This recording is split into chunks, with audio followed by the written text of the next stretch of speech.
The Galactic Council's great hall buzzed with the familiar symphony of 1,000 different species communicating in their native tongues. Translator implants worked overtime as delegates from across the galaxy gathered for the quarterly session. Among the towering Zephyrians with their crystalline exoskeletons and the graceful Ethon who floated rather than walked, young Marcus Chen felt impossibly small. At 19 standard years, Marcus was the youngest delegate Terra had ever sent to the council. His dark hair was cropped short in military fashion, and his simple black diplomatic uniform looked plain compared to the elaborate ceremonial garments surrounding him. The other Terran delegates had fallen ill with Rigelian flu just days before the session, leaving Marcus, a junior attaché, as humanity's sole representative. The infant species sends an infant delegate, chittered Ambassador Vexthai of the Insectoid Collective, his mandibles clicking in what passed for laughter among his kind. How fitting. Several other delegates joined in what could generously be called diplomatic mockery. The Ethon representative, her voice like wind chimes, added, "Perhaps the humans have finally acknowledged their place in the cosmic order, sending children to speak for children." Marcus felt heat rise in his cheeks, but kept his expression neutral. He'd been briefed on this possibility.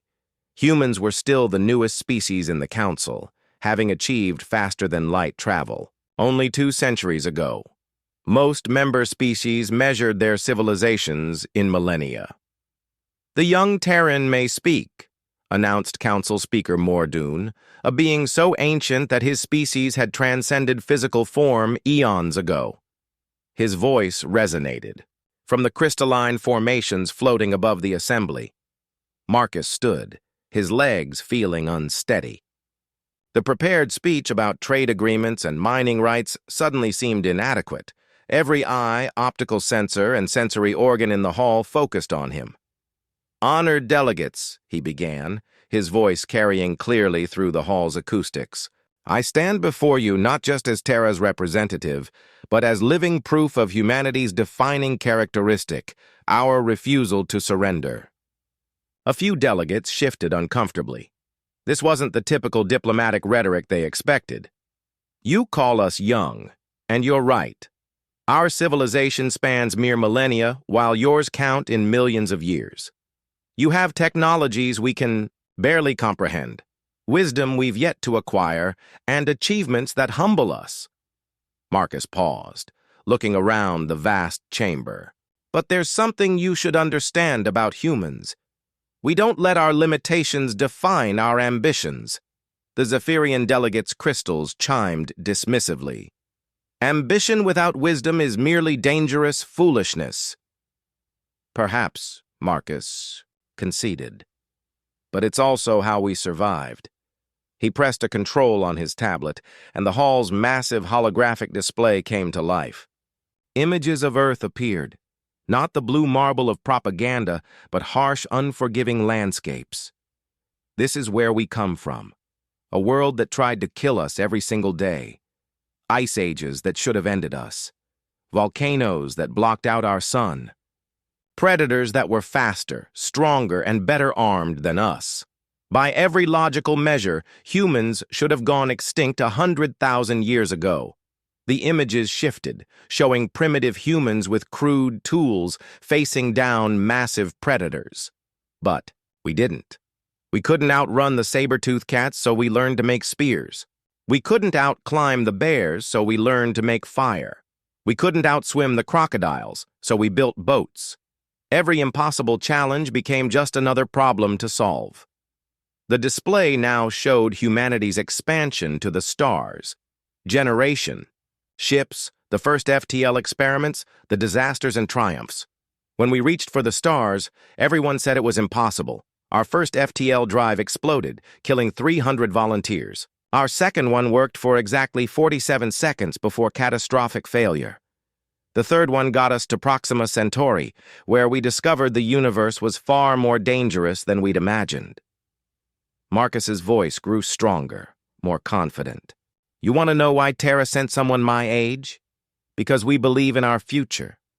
Because we trust our young people to carry humanity forward.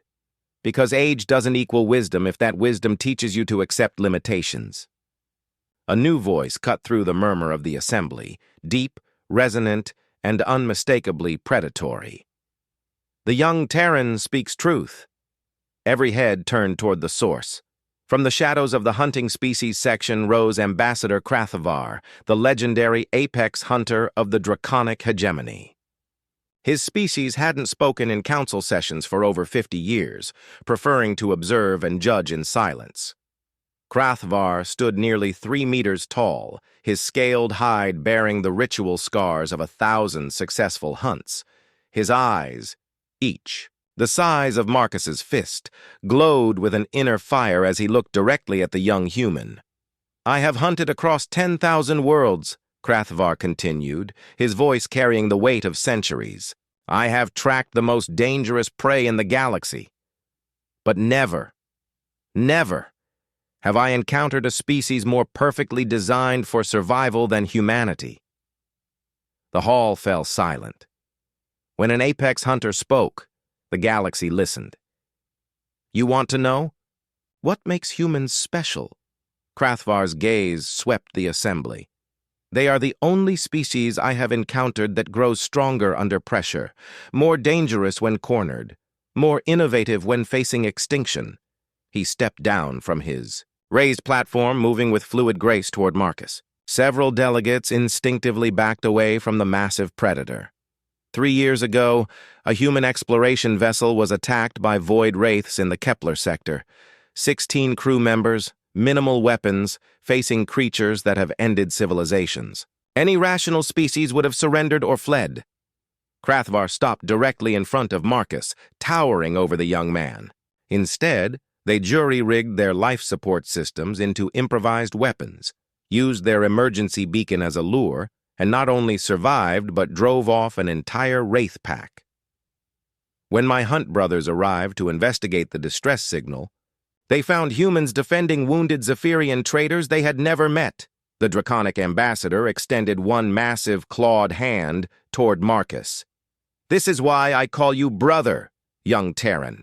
Not because of your age or your experience, but because you carry the most important trait a hunter can possess: the absolute refusal to give up."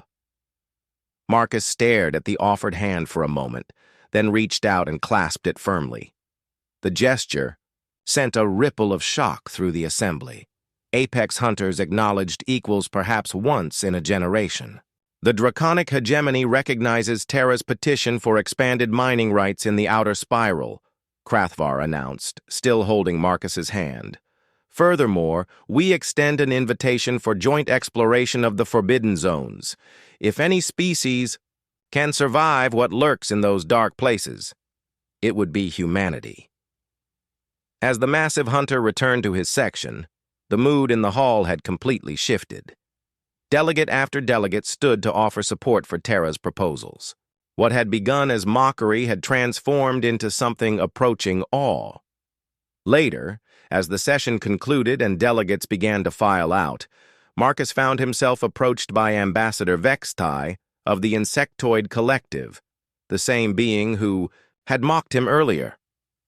"Young Terran," the insectoid said, his mandibles now clicking in what Marcus had learned was a gesture of respect. "Perhaps we underestimated both your species and your qualification to represent them." Marcus smiled, feeling the weight of humanity's future settling comfortably on his shoulders. "That's the thing about humans, Ambassador.